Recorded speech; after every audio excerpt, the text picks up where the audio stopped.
Testing for diabetes started a long time ago. The word diabetes comes from ancient Greek, which literally means pass through, intended to mean the excessive passing of urine. This characteristic of too much urine was first described 3,500 years ago on an Egyptian papyrus.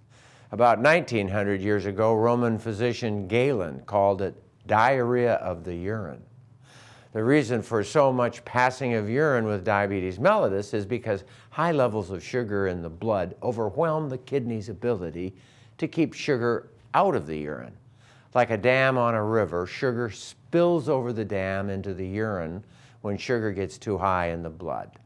And then, with concentrated sugar in the urine, fluid is pulled out of the blood into the urine, resulting in dehydration of the diabetic.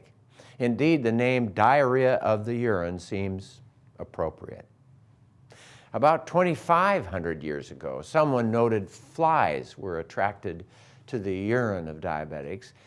Tasting urine for sweetness may seem disgusting today, but it was how they diagnosed diabetes all the way through the Middle Ages. It was English physician John Roll in the 1700s who added mellitus to the term diabetes to reflect the age-old understanding of the sweet taste of the urine in diabetic patients. The word mellitus comes from Latin, meaning sweetened with honey. Starting in the 1950s, patients roughly estimated the level of sugar in their blood by testing their urine with a chemical test they could do at home. By defining how much sugar spilled into the urine, people with diabetes mellitus were better able to adjust their insulin dose. Home urine glucose testing was an improvement for patients with diabetes, but home blood glucose testing, developed in the 80s, took us to the next level.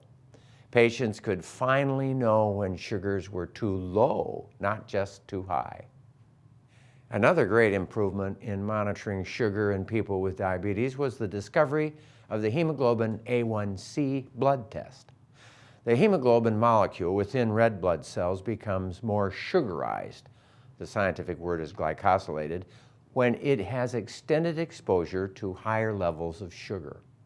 Since red cells normally live about 3 months before the spleen removes and destroys the old red cells, this allows measuring the percent hemoglobin affected by sugar to change slowly according to diabetic control.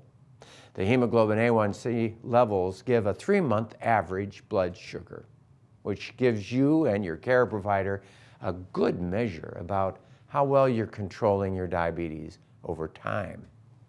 It's a good thing managing diabetes no longer requires tasting urine.